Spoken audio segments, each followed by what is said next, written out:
Hello and welcome to another edition of the Iain Dale All Talk podcast. I'm Iain Dale. Today we're going to be talking to somebody who you will all know. He's been around the top of British politics for many, many years. It's Tim Farron, former leader of the Liberal Democrats.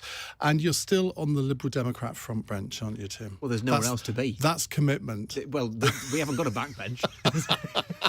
Or maybe we're all backbenchers. Are you still enjoying your politics? Yeah, I love it. I think over the years you begin to develop different passions. The thing that really got me the bug, if you like, when I was 16 was being introduced to a bunch of little old ladies in the town of Leyland, near where I lived. And having joined the Liberals for all sorts of, high-minded, idealistic reasons, I got connected with these people who did pavement politics. And I loved the fact that it was practical and it was about serving people.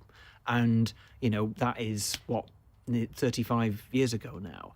And that's what motivates me now, perversely. That's kind of what I first was interested in, and it's what keeps me going now. So I love serving the community in the patch that I'm blessed to represent up in the Lakes and in the Dales. I enjoy being in Parliament and being able to influence things. And also, it's a glorious thing not to have any real ambition. I don't obviously I've no desire to hold any other office than to be the MP for our patch, and that gives you real freedom. It's really liberating.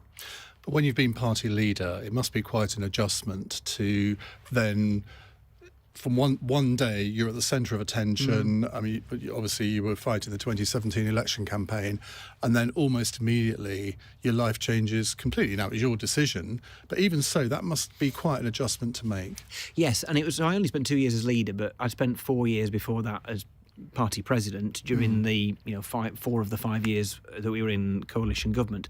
So in one sense it wasn't a massive change going from president to leader.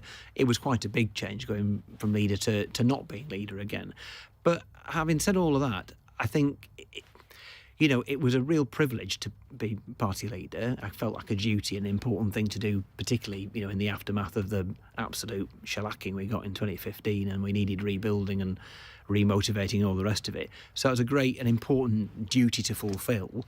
But it's an absolute joy to be the MP for where I am. I love doing what I do. I love serving the communities, and I'm not just saying that because I think some of them might be listening.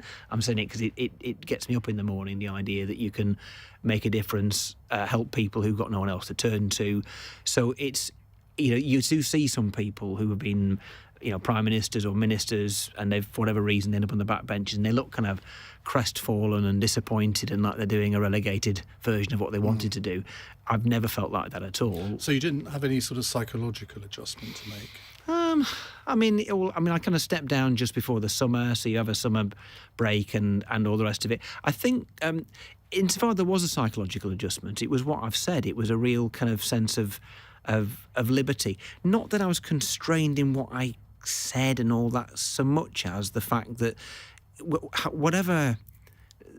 The reality is that there is ambition in politics, and for whatever reason, good and not so good, I had ambition and wanted to lead the party. I did. It was done. I, mostly enjoyed it. Think I did some worthwhile things and, failed in other respects. But the point is, I enjoy doing what I'm doing now. I enjoy being the MP for Westmoreland and Lonsdale, and perhaps it took me to be leader to realise what my real calling in politics was, which is just to serve people and do it to the best of my ability. Because you can almost divide MPs into two categories, can't you? Those who genuinely love the constituency side and those who view the constituency as just a stepping stone to greater things. And I think you certainly get that possibly more in the two main parties than maybe in the Liberal Democrats, because most Liberal Democrat MPs... You certainly got elected because you did the pavement politics, and plenty of your colleagues did. But maybe in the other parties that doesn't happen quite so much. Well, it's interesting. I think, you look at people. I mean, Theresa May is an interesting case in point. We don't know if she's going to stay in Parliament. There's various rumours about her. But I think she is settling into a really interesting role. A role of being a wise, sometimes carefully outspoken person. I look at people like Ian Duncan Smith, who's a very interesting character, because he led his party for a relatively short period of time, didn't go through a general election, and that was nearly 20 years ago. No. And he stayed in Parliament and chosen to do things that he was passionate about. Now he ended up back in cabinet, which is probably not a thing he expected to do. So I think, I've got huge admiration for Ian Duncan Smith because of that, really. Whereas others, obviously David Cameron scuttled off, so did Tony Blair, and Cameron actually didn't intend to. But is that right? Yeah, he intended to stay. But because of Brexit, he just felt like a complete fish out of water, and he just thought he would remain the focus and just decided, no, that's it. I think I should go. But I think in a way, I think he regrets it now. Yeah. I mean, that's a shame, really, in many ways. I mean, I think that, when all said and done, surely we all know that our time in Parliament is temporary, and your time in whatever office you might hold as a leader or a Prime Minister or a cabinet member or whatever, that is all temporary as well. I guess, as you say, it depends on how you've got in. And for a lot of people, and for some parties, the battle is getting yourself selected for a seat that you can win. It's not that you then do nothing to serve your communities. Some very good MPs in safe seats, don't get me wrong. But the need to forensically love your patch to death isn't the same. And so when you've climbed the greasy pole, you've held ministerial office, you've held cabinet office, maybe you've been Prime Minister, and then you're back on the back benches, people will perhaps feel that constituency is not enough for them. For me, I've always loved it. And I suppose, being a Liberal Democrat, you asked me if I was, enjoying being on the front bench because there is nowhere else to be. I mean, there's 12 of us again now. That's exciting. But I've been part of the largest ever Liberal Democrat grouping since Lloyd George and the smallest. And it's been... not quite the smallest. No, 1970, yes. Quite right. I just remember that when I said it. But certainly the Liberal Democrat, of the Liberal Democrat groupings, the largest and the smallest. And so when you're part of a group, fewer than 20, then everyone's got to play their part. There's no room for prima donnas or for elder statespersons. You've just got to take on a bunch of briefs and be a team player. Did you identify your constituency as the one that you wanted to get? Because you are from that area. But it was... I mean, Tim Collins was the Conservative MP. I mean, I don't think anybody in the Conservative Party really thought that he could lose that. And you fought it in 2001. And won, yeah. And then won in 2005 by a very, very narrow majority, and then built up some stupendous majorities, which has sort of slightly declined now. But did you always think that you could win it? So I think, first of all, I joined the Liberals as a 16-year-old, and even as idealistic and ambitious as one, not the Liberals, or did you join the Liberals? I did join the Liberals. Well, there you go. 1978. Now, there you are. Mine's a little bit like... I always say, and by the way, I do get on well with him and wish him very well because he's not been well. I met Derek Draper 5 minutes before I joined the Liberal Party because he's on the Labour Club stall at my sixth form. And I talked to Derek and thought... not joining the Labour Party. I've said that to him to his face, so don't worry. And but I was even as a 16-year-old, I knew joining the Liberals was not a great career move. So if you'd asked me, did I want to be an MP at 16 or 18 or 20 or something, and I said, oh yeah, but only in the same way I'd have said yeah if you'd asked me if I wanted to play for Blackburn Rovers. It was not going to happen. I think this is really interesting because I knew Jeremy Thorpe a bit, and I've read quite a lot about him. And when in the 1950s, when he was at Oxford, or was it late 1940s? Can't remember. But he had that decision to make, and he had a very Tory background. And if he had decided to join the Tory party, I'm pretty sure he would have become a Tory cabinet minister. Yeah, for sure. He didn't. Yeah. And he fought North Devon, I think in 1951, and then 55, and then won it in 1959. Yeah. But he must have gone through thinking, well, should I stay here? Should I just continue with the law or whatever? And you did the same thing. Norman Lamb did the same thing. Yeah. Well, I think, so two things really. It's interesting what you say about Jeremy Thorpe, because I do remember thinking as a teenager, and I mean this with no offence at all to Labour and Conservative MPs, But I remember thinking anybody could become a Labour or Tory MP. It's not that hard, you know. There's loads of them. You just got to get yourself selected somewhere. So that's not all that remarkable. It's a bit more remarkable to be one of those awkward Liberals who wins despite gravity. So there was a little bit of that thinking. That's a slightly vain thing to think, but it's also true of how I felt back then. So I stood for Parliament twice where I had no chance of winning. And I think with the Lib Dems, it's standing for unwinnable seats is a different process. And one of those was against Theresa May. Against Theresa May, against Hillary Armstrong. Yeah. So she came a bad second and I came a much worse third. And thinking back, what did you think of Theresa May? I liked her, and I actually spent a lot of time with her because Hillary Armstrong was a safe Labour seat back then. It's a Tory gain now, of course. She was in Labour's shadow cabinet. 92 was an election that Labour thought they might well win, and so Hillary Armstrong spent her time in places like Tynemouth and Hexham trying to win seats off the Tories and wasn't in her patch much. And there's only 3 candidates, so normally speaking, it was me and a banker in Twinset and Pearls turning up at working men's clubs and getting slagged off. And so some 21-year-old kid from up the road and Theresa May. So I liked her, and I thought she was straightforward. I thought she was very nice, and so when I saw that she got elected the subsequent general election in 97, I remember feeling really pleased for her, thinking, good on you. So no, I liked her then. I stood again in 97. I think the point I'm making about why the standing for unwinnable seats for Lib Dems is different than in the Labour Party and the Tory Party is there isn't a career structure. I flew the flag in 92 for North West Durham because I was asked, and they were desperate, and I thought it'd be a cool thing to do when I was 21.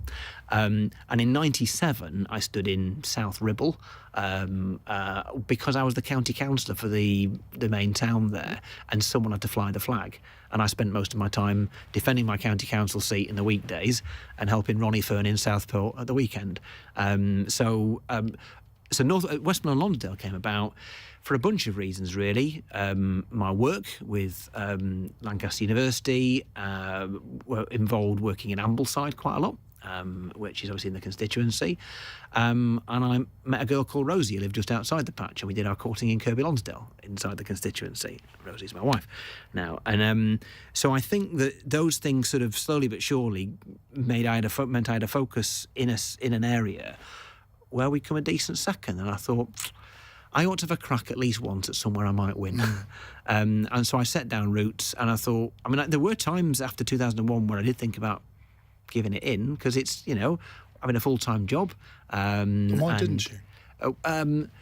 Because some good people told me not to, because I thought I stood a chance. Norman Lamb thought about doing that when he lost for the second time, and I think it was Shirley Williams said, no, you need to do this one more time. Yeah.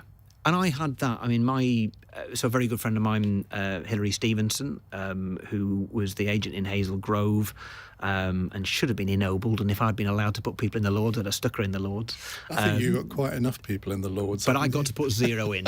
So it was all my fault. Me, Vince and Joe got to put nobody in the Lords. And if I did, she'd probably been top of my list.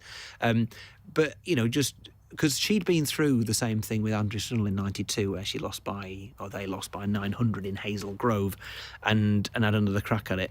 And I do remember, so having persuaded me to keep going, Eva Pole, Hillary, who was a sort of retired psychology A-level teacher, I remember asking her, and Eva Pole said, "How does this feel?" And she said, "It feels like Hazel Grove in 92. You might win and you might not." I thought, okay. And we went back to the office, and there stood in front of me was a box full of Good Morning leaflets for the village of Staveley, just north of Kendal, which is one of our strongest areas. So about 750 leaflets there. And we just looked at each other. And my heart sank, I thought, because they need to go out. And she just looked at me and she said, "Do you want to win?" I said, "Yeah." So I rang up 5 little old ladies, because they all were, and certainly not one of them was under 70. And I said, "Fancy getting up at 4 o'clock in the morning?" They all said yes. And the following night, for the first time since 1906, we won the seat by 267 votes. And so they all know that they single-handedly won the seat for us. Absolutely, yeah. There's always someone like that who claims. And they were right. They were right. You've always. I described you once some time ago to somebody as you've got a remarkable ability to always appear positive and sort of a bit effervescent. You're not somebody I imagine has sort of big sloughs of depression. There's very little that would get you down, or is it a bit of a front? It's not a front, but I think I get miserable like anybody else from time to time. But I just think that, one has to look at how you can get the best out of any situation. Don't worry about stuff you can't affect, and the stuff you can affect, don't worry about it. Do something about it. And you've also got this sort of cheeky chappy, trust me, I'm a northerner type of appearance, which I think is in politics a really, really important thing, because people, I think, just have an innate distrust of politicians as a species. And if there is something about your character, the way that you come across, that promotes trust, that is a tremendous asset. Have you always been aware that you've got that? No, I mean, I know I heard people say that. I guess there are times when I might have played it up a bit because, but particularly during the coalition years, when I was just, I love Nick Clegg and think he did a great job, but we were being painted as being, the half of the Tory party, and Nick was obviously from a fairly well-to-do background, and you kind of try and sort of offset. But mostly, the best advice I ever got given, which was by Charles Kennedy before my first question time, BBC question time, was just be yourself. Yeah. Can't catch you out for yourself. But the other thing which I think is important, I've been really blessed by the fact that I don't have to contrive a hinterland. So I joined the Liberals at 16, and I got involved in all the student politics and all that sort of, terribly, terribly earnest stuff at the height of the first wave of political correctness, which we now call wokeness. But I was very politically correct. But I also was surrounded by all my mates who I was in a band with or played football with, who didn't give two hoots about politics and called me a plonker for being involved in it. And it was just good to have them. And so you're having an earnest political debate one day. You're writing some crap song in your mate's bedroom the next day. You're running a jumble sale with some little old ladies in Leyland for the Liberals the next day. It's quite good at keeping you relatively normal. The coalition years, during that period, I always thought you were almost the internal opposition within the Liberal Democrats, or you sort of came across as that. I think you had the chance to be a minister, but you decided not to. Do you regret that now? No, I don't. And so, first of all, I didn't make the cut in the first shuffle. And I remember being rung by Alistair Carmichael, my good friend, telling me that I'm sorry, you're not in the first round of ministers. And I was the DEFRA spokesperson for the party, so I might have assumed that I would be. And if they had offered you something, then would you have taken it? I'm sure I would have taken it. Right. But it's also, you should trust your own instincts. When Alistair told me, I was kind of one part miffed and three parts relieved. It's funny how you feel, really. I think partly because the election was a tough period. We'd gone through it, and I'd won, I'd held the seat. And I think there's a little bit of self-preservation there. And being a minister would potentially take over your life to a large degree. So I then ran to be deputy leader, you might remember, because Vince had become a cabinet member, so he stepped down. And Simon Hughes has probably been my best friend in politics, stood. And it was an odd thing to stand against him. And it was only an internal election, a bit like the DUP. So it was over quite quickly. But it was quite fun, and I put my marker down. And then the vacancy for party president came up. And that's probably why I was never a minister, probably, although you'd have to ask Nick, really. But I put myself in a slightly reserved occupation, having won the presidency, because he couldn't sack me. He also couldn't appoint me to anything either. And we should explain for people who don't know about the internal machinations of the Liberal Democrats. It's actually quite an influential job, isn't it? I mean, you are the voice of the party to the leadership. Yeah, and we elect directly two roles in the party, the leader and the president. And so I was elected president at a time, I guess, when the role of the president was most important and biggest in terms of the number of things we need to do. Because if the person who's leading the party is now running the country, you've then got someone else who needs to do a lot of that rubber chicken circuit stuff, but internal management and what have you. But one of the real problems the party was excited about going into coalition and also deeply conflicted, obviously by things like tuition fees in particular, but even that few months between, the Rose Garden and tuition fees, which I think was the real damaging thing for us, it seriously affected our standing and how we thought of ourselves. And so part of my job was to be a critical friend of the coalition and not to be an opposition to it. We'd chosen to go into coalition. I had my misgivings, but unlike my friends, Charles Kennedy and John Leach, I didn't vote against it when it came to the parliamentary party. I thought it's pretty much the only option on the table that's doable. But I was critical of some of the things we did, of some of the politics of it. But my job was to accentuate the Liberal Democrats because no one else was doing that, because we're focusing upon running the country, which I don't knock Nick for doing. But I think looking back, we didn't think ahead as to what it would do to our brand, our distinctiveness. I've had knocking on. So the Lib Lab Pact happened in 77, 78, and right the way up to 2010, I'd have people saying, "I'm not voting for you because you just jump into Labour because of what David Steele did with James Callaghan." I think, well, that happened when I was flipping 8, and it wasn't even a coalition. And this was my I'm paraphrasing my contribution to the parliamentary party meeting that made the decision on coalition. I said, if you think this is going to be forgotten, you've got another thing coming. This will affect our reputation, shall we say, for a generation or two. And maybe it won't, actually. I think actually now it isn't the coalition that is damaging to us at all. It's the recovering from the consequences of the coalition that's our problem. It's about infrastructure and relevance and centrality. I actually think it's different to that. I think the Liberal Democrat problem now is recovering from Brexit. In that, I talk to a lot of Liberal Democrat friends of mine, admittedly the ones who tend to be on the right of the party, who were not happy with Joe Swinson's approach in 2019 and sort of bollocks to Brexit and all of that. In fact, some of them have left the party. Well, Norman Lamb is no longer a Liberal Democrat member, which I was astonished, and largely because of the Liberal Democrat stance on Brexit. And I think that, in a sense, in the short term, might be the saving grace for the Liberal Democrats, in that it slightly pushes the coalition memories to one side. Now, whether people who are not sort of out-and-out Remainers or Rejoiners can come back very easily, I don't know. But I mean, it's not just coalition, I think, that is the issue. So I certainly do push back against those who say that the coalition is tainting us and doing us damage. I think it did in 15.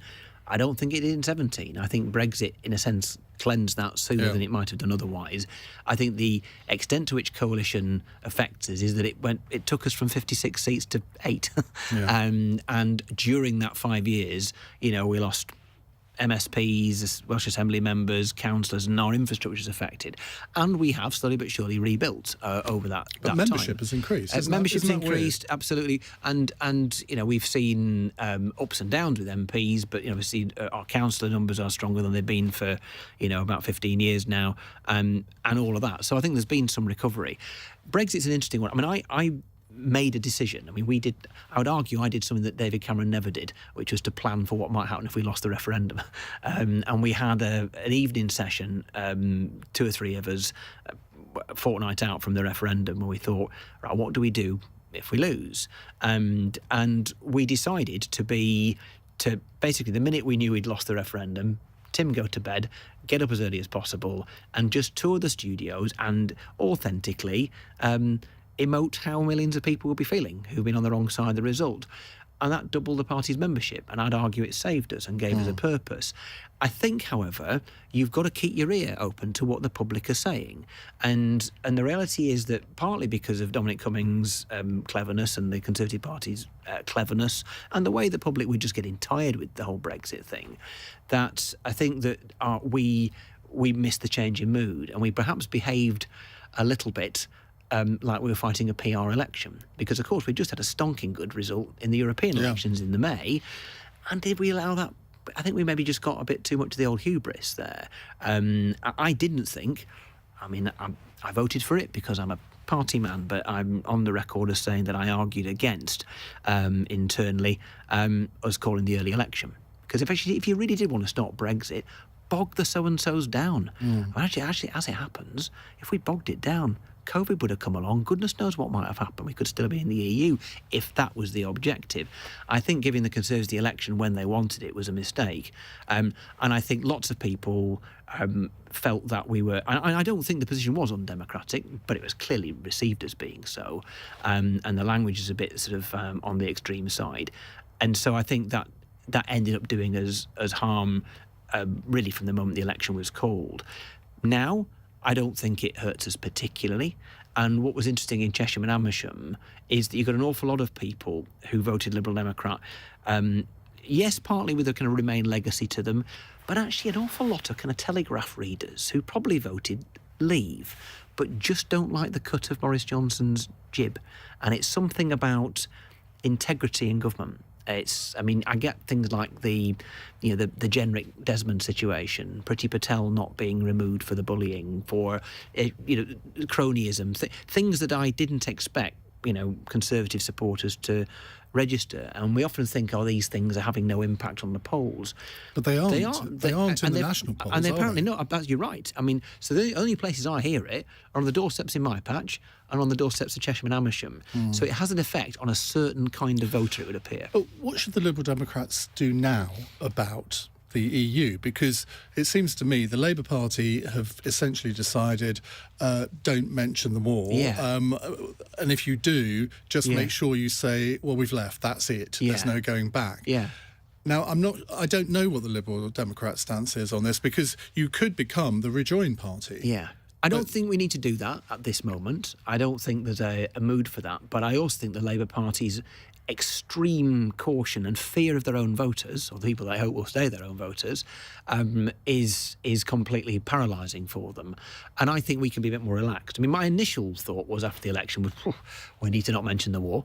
The time will come in the future, and then we'll make the case, and we're still going to be... we're still going to have join the European Union in our manifesto because we have every single election since the European Coal and Steel Community was formed, so why wouldn't we carry on? But it won't be front and centre. I do wonder whether things might change in the months and years to come, and certainly a relationship, all this talk about trade deals when we've got this big block on our doorstep. And Norman Lamb and I did vote for the option of us being in a single market, a customs union outside the European Union, and we're the only two Lib Dems who did that. I think there may well be a growing view that we might want to inch in that direction, but I don't think it's going to be instant because there's more politics at work than economics. Do you think it was a fundamental mistake, both the Liberal Democrats and the Labour Party, not to vote for the so-called softer Brexit, staying in the single market and the customs union? Because if Labour had supported that, there were enough Tories to bring that about. Yes. There are lots of what-ifs. So there's the what-if we hadn't allowed the Tories of the early election. Would the Philip Hammonds of this world and so on have come round to a referendum on the deal, for example, or People's Vote or whatever it got called? Possibly. If the opposition parties had done what just a couple of us did, and vote for a genuinely softer Brexit and membership of the single market, could that have gone through? So there's lots of what ifs. I think one of the problems for us, and I think this was a mistake, but I understand where it came from, was a fear that Corbyn had the same problems over Brexit as Starmer had, in that he knew that it was off-putting for his voters in the north and in other parts of the country, and yet his membership was wildly Remain and getting really cross with him for not coming out in favour of the people's vote and so on. And we were terrified, it would appear, of Corbyn matching us in being terribly Remainy. That was never going to happen. And it didn't happen. And yet I think our party policy shifted to this revoke position because we wanted to stay, more anti-Brexit than Labour. Yeah. And that was an error. I understand why it was made, because you can be principled and you can be clear of your position. Did you realise it was an error at the time? I went running on the day of the vote at the conference. I went and did an 8-mile loop to Poole and back because I thought former leader in the hole voting against the leadership line, or worse still, speaking against it, bad luck. And we discussed it in the parliamentary party. I think the damage that would have been done, particularly given the Parliamentary Party had sort of fairly largely, almost unanimously got behind it, and the Parliamentary Party, of course, was growing by the day at that point with Luciana Berger and Sam Gyimah and all those very good people. Joe Swinton did a great job in the transfer market. They were top quality people that she brought in. There was a real agreement around the Parliamentary Party table that was the right move. I expressed some doubts, although maybe not as loudly as I should have done, and it was obvious that the deal was done at that point. And I thought, well, I think it's going to do the party damage. Probably, I wasn't certain of it. I'm no clairvoyant. I didn't think that. I wasn't certain that we'd end up in the situation that we did in December 19. I didn't think for sure there would be a general election in December 19 at that point. But I thought more damage would be done if the former leader got up and opposed the current leader.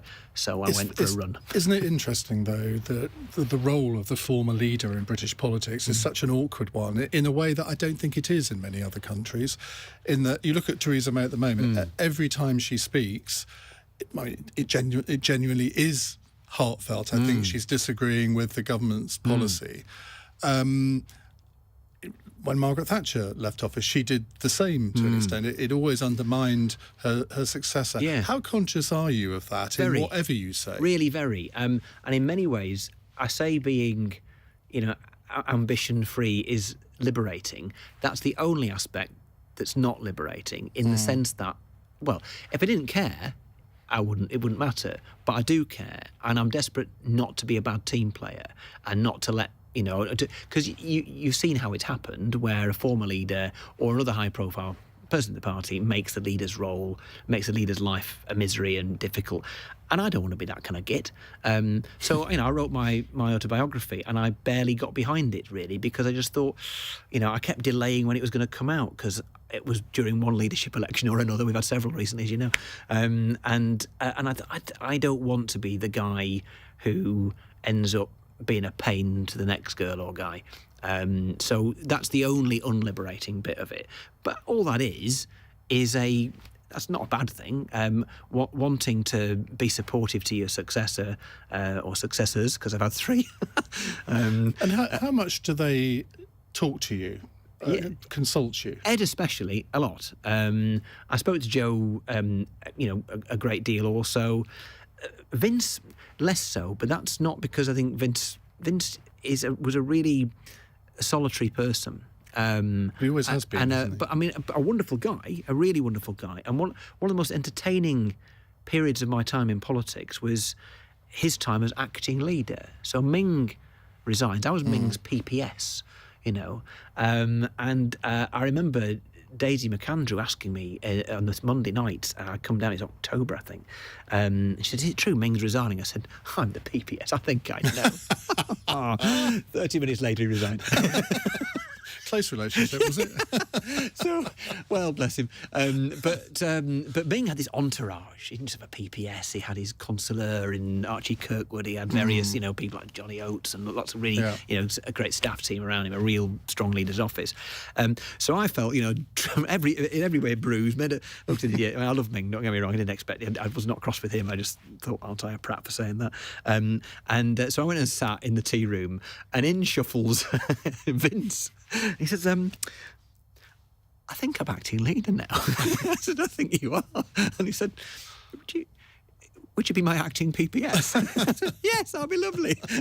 And so what? Just do me a favour though. If you're going to resign, tell me in advance. Yeah, well, that was Ming who'd resign, and Vince. Yes, exactly. So your point. So obviously Vince fairly quickly decided he wasn't going to stand. And that which he's regretted ever since. Well, in one sense, but I think it was the making of him, because of course when Charles Kennedy stepped down, Ming was the acting leader. You mean when he was knifed in the back? Well, you can argue, yes. But that vacancy happened, and Ming was deputy leader, so he was acting leader and the candidate. So he was absolutely hammered from all sides and undermined. But when Vince was acting leader, he wasn't a candidate, and therefore it was in the interest of the media to build him up so that these two squirts that followed him, whichever one it was going to be, would be, look poor in contrast. But the great thing was, so I remember Ming, wonderful parliamentary performer, but he didn't enjoy PMQs particularly. It was great, but it took half the week to prepare. It was a great, real focus for him. Whereas other debates, he'd just breeze. And then, so we'd like turn up on, 8:30 on a Wednesday morning, and the briefing would start, and it wouldn't be until 11:30 that we actually got ready to go into the chamber, and all real rigmarole. Vince would sort of rock up at 11:15 and have a cup of tea with him. He'd tell me what my question was and go, yeah, sounds good. And my only contribution really to his absolute greatness was the morning of the Mr. Bean quote. So he obviously said to Gordon Brown that he'd morphed from Joe Stalin to Mr. Bean, which is a really damaging point in Gordon Brown's latter end of his career, but also was the making of Vince in some ways. He said, I've come up with this line in the bath. And he said, Rachel, my wife, Rachel thinks it's beneath me. What do you think? I said, it's not beneath you, use it. That's my entire role. On the basis that you would have done. I would have done, yeah, go for it. And it was funny. That was fun. And so Vince is just a relatively solitary person, but a really gifted person, and a very nice guy, a very shy person for a politician. Let's talk about your faith, because most politicians shy away from talking about faith. I mean, there are one or two Conservatives that have done over the years, but I mean, there is I think a Conservative parliamentary prayer group that meets each morning, which nobody really knows about. And you're thinking, well, why don't they know about it? Why is it in this country that politicians generally shy away from talking about their faith? Well, Iain, I also have a podcast, not quite as famed as this at this stage. Yes, it's called A Mucky Business, and I do it for Premier Radio, but it goes out on its own. And my guest this week is a guy called Michael Weir, who is Barack Obama's faith advisor, who is a white evangelical Christian and a Democrat. How weird. And one of the things we discussed is in the United States, according to Michael, who obviously knows loads better than I do, in the United States, in both houses of Congress, there is one single solitary publicly declared atheist, just the one. And so it's almost that in the United States, you've got to make up a faith to be taken seriously. And in the UK, a little bit more, you've got to pretend you haven't got one. I think, so I talk about it because I'm asked about it, but I probably, so I became a Christian when I was 18. It was a kind of in my view, it was I was surprised to become a Christian. I was very much a kind of liberal, secular. I wasn't an atheist, but I thought people who fell for it and took it too seriously were to be seriously suspected. I had one mate at sixth form called Jack, who was kind of the college Christian, really liked him, but I thought his faith was weird, unattractive, and probably untrue. And it struck me when I was 18, oh, blimey, it's true. What was that moment? I was actually reading several books in Singapore. My mum, who worked for Preston Poly, got seconded to teach at a college that failed miserably, and I went there during the gap between A-level and university, not knowing whether I was going to go to university or not, because I didn't know what my A-levels were going to be. And the house we got stuck in, the room I was in, still had the books of the previous couple who were lecturers, who were tenants of that house, and I read them, and there was stuff on what you might call apologetics, so evidence for the resurrection and for Christ A, existing, B, having said what he said, and C, them being true. I remember thinking, oh, flipping heck, it's true. So I, put my trust in Jesus, and when I got into my 20s, I lapsed because it's hard work. I lapsed for all the reasons that young men sometimes lapse, shall we say. So I unbackslid, oddly enough, having read... Let's go into all of those details. Let's not. I thought I'd lulled you into a full sense of security already. But the person who made me unlapse or unbackslide would hate to know that it was him, but he's a great hero of mine, is Carl Sagan, massive atheist, who is absolutely one of my pin-ups. Because I'm a science nut. As a kid, I loved all the kind of Voyager stuff, and I loved his human way of speaking about complex, scientific things.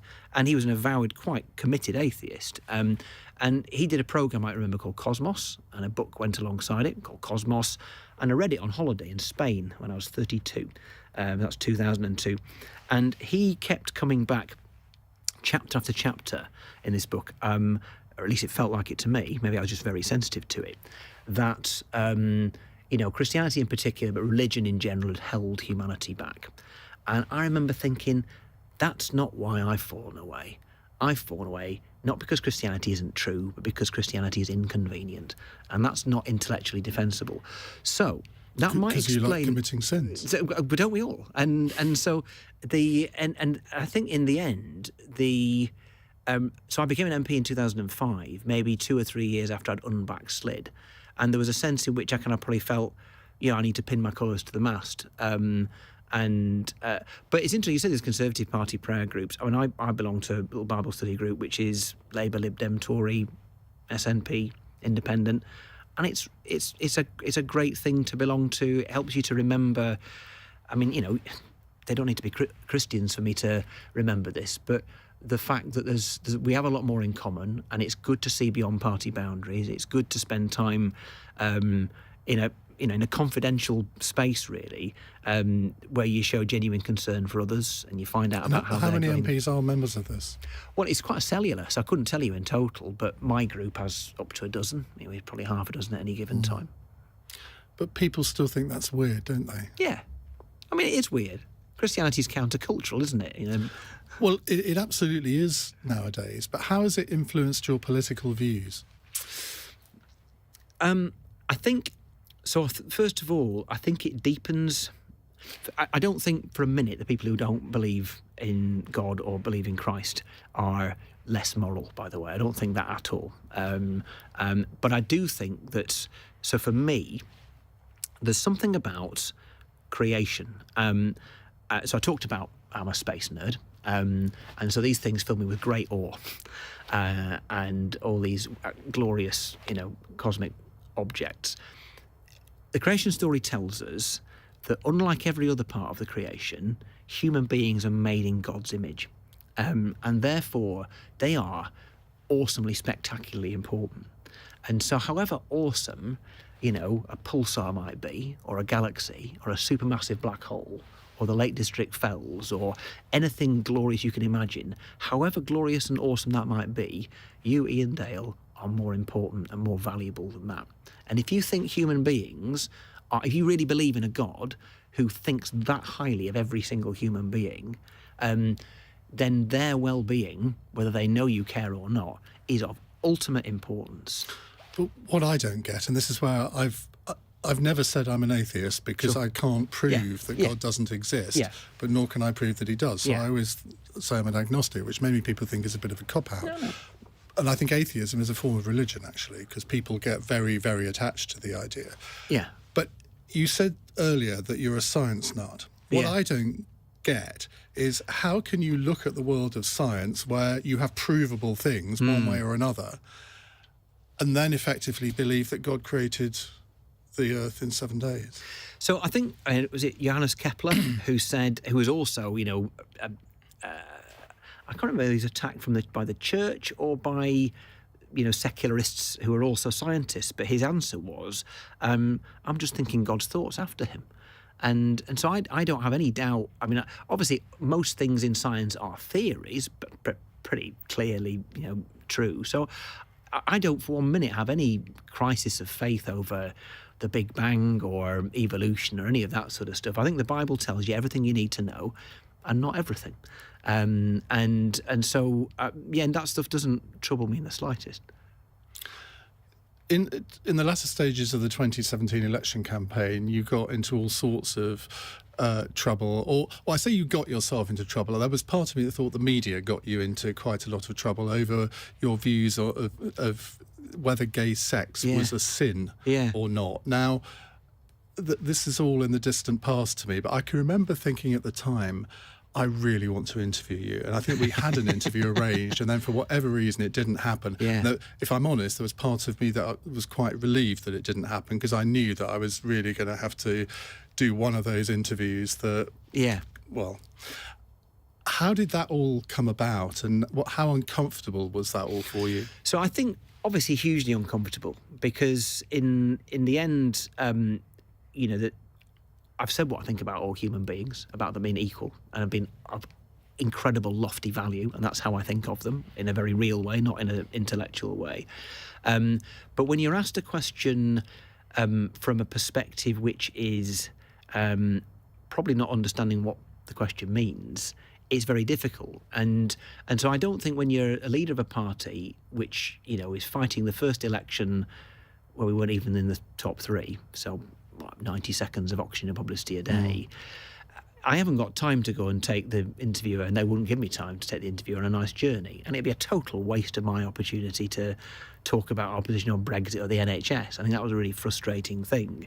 So I mean, you'd want to kind of just take people on a little bit of a journey. So do you understand what it is you're actually asking me? Do you understand what you mean by sin, for example?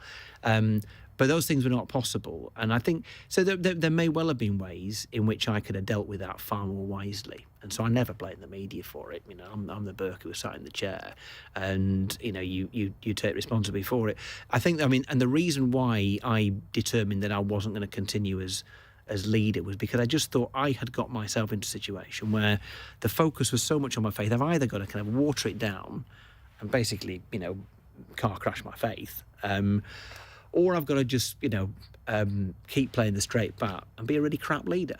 And that was the kind of binary view I came to. And that was the main reason that you decided. Oh, absolutely, yeah. Because we'd increased our number of seats by 4, but that was a 50% increase. We doubled the size of the party. We were doing pretty well. The election came too early for us. We'd won the Richmond Park by-election. We'd come from 4th to 2nd in Witney after David Cameron had stood down. I think if we'd believed in ourselves a bit more, we might have nicked that one. So things were going well. We were winning council by-elections every week. And the 2017 election came at a time we could have done with another year. Theresa May probably thinks that too as well now. But either way, so I think, I would have carried on otherwise. And in a sense, every leadership is modular. There are different stages you take the party through. My job was to stop us dying and give us something to believe in. And we did that. And there were other modules we could have taken us to afterwards. I didn't get the chance to do those. How aware were you of what people were saying about you in the last 10 days of that campaign within the party? Well, I know people thought it was embarrassing, and I know people thought that... the thing that I think probably broke through to me was the thought that I was being self-indulgent. But you were hauled in for a meeting, weren't you? No, I don't think so. Well, I remember being told, I think this was actually before polling day, that you had been hauled in by the party president and one or two other grandees and read the Riot Act. That is untrue. Totally untrue. It's funny what people say. Well, that never happened. But this is the sort of thing that goes on in politics. But it's worth bearing in mind that actually that campaign was just 7 weeks long. All the stuff, the kind of relentless focus on my faith really lasted for the first 10 days, and then people seemed to move on. I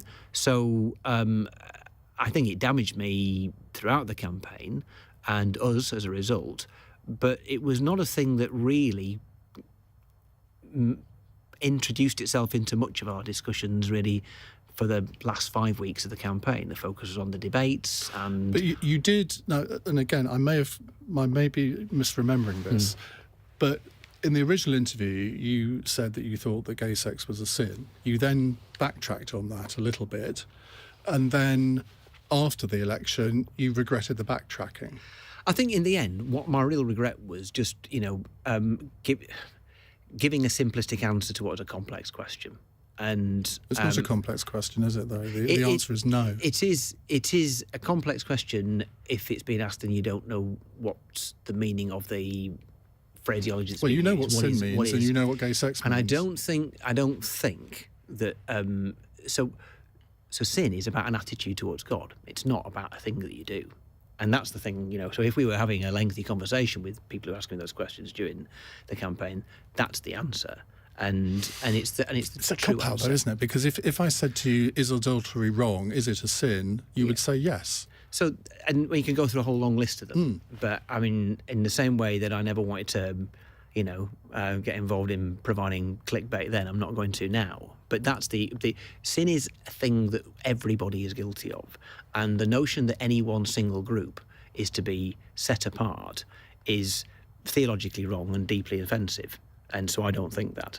And I think that the issue and why I think Jesus' message is so powerful is that it's utterly universal, and that there is nobody who is beyond redemption, no single human being of any background whatsoever.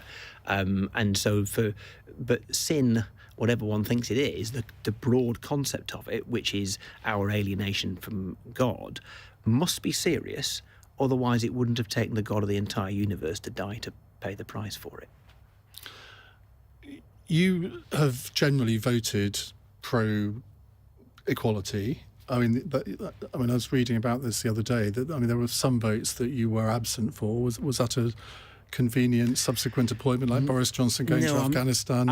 It depends when they were, but vote? it's unlikely because let's be honest, particularly in my first term as MP, I spent more time in Westminster than I spent down here. Yeah. So there's a lot of absent votes on all sorts of issues. But you did vote for equal marriage at various points. Yeah. So if you believe that 2 men or 2 women have the right to have a marriage, then presumably the question of gay sex being a sin isn't relevant anymore. The point is, we're in a free society, and people should be able to make their choices and to live their lives. And so that's why I voted the way I did, and that's why I think I was right to do it. But a lot of people find it difficult that somebody who is an avowed liberal, and your reputation is being on the centre-left of the Liberal Party, not the centre-right. A lot of people have difficulty in understanding why you just can't be totally unequivocal about these issues. So here's an interesting perspective that it might be worth just considering. So let's just imagine there's a God for a moment. Let's just imagine. If that God endorses everything you already think, do and say and believe, you can be pretty sure that Dawkins is right. That God is a delusion. You've invented that God. If there's a real God, then you can be equally sure that that God will disturb, contradict, and challenge you to the very depth of who you are. And that's exactly how it is with me. And so there are many things in the Bible I find massively awkward and challenging, but I look at the cross and I see a God who loves me and who loves everybody, and so I'm prepared to trust him. I also think that we see a God who does not force us to follow him or to live lives that are adherent to the laws that he set out. So if God doesn't force people, I've got no right to do so. And so my perspective as a liberal is to defend people's right to make their choices, to live their lives and to be who they are, whilst, as a Christian, holding out what Jesus holds out, which is forgiveness for everything. Awkward question coming up.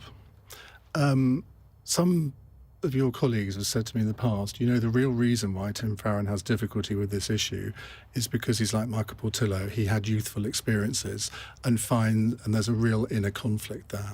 That's not true. There you are. I know it's what people say, but it's not even remotely true. Okay. Had to ask the question. I wouldn't be, ashamed, embarrassed to say so if it was. That's the question I would have asked you in 2017 if I Well, no. So it's an easy one. No, that's not true. Okay. What now? You've been an MP for 20 years. Your constituency is being a little bit carved up at the moment in the boundary. That may well change. Is there a part of you that thinks, how old are you? I am 51. You're 51. David Cameron sort of decides, I'm not sure he's the best example to use in this, but there are politicians are not old in this country. They're generally, it's a young person's game. But at the age of 51, or say you're 53 by the time the next election comes around, you've got time for another career. Have you thought that, well, actually, maybe this is the time to go and do something else? Not particularly. I love what I do. I'm also mindful of the fact that, at some point I might need to go and do something else. And there are various things I guess I could do, but no plans at all. I write a lot. I love writing. I write, loads of articles. I've written one book. I'm writing another with some friends. And in my spare time, which I don't get very much of, I'm writing a novel, which is great fun. I've just committed a murder in my novel. Not me personally, but a Labour MP in 1978 has just killed somebody. Fantastic. Well, of course, Ian Duncan Smith wrote a novel. That didn't, I remember when I was running a bookshop, that didn't trouble the sales tables. This might not much. Either. But I'm enjoying doing it. But there are plenty of examples of politicians who have been very successful novelists. Edwina Curry, who sold millions. Yep. Anne Widdecombe. Yep. Douglas Hurd. So Jeffrey Archer. Jeffrey Archer. So you never know.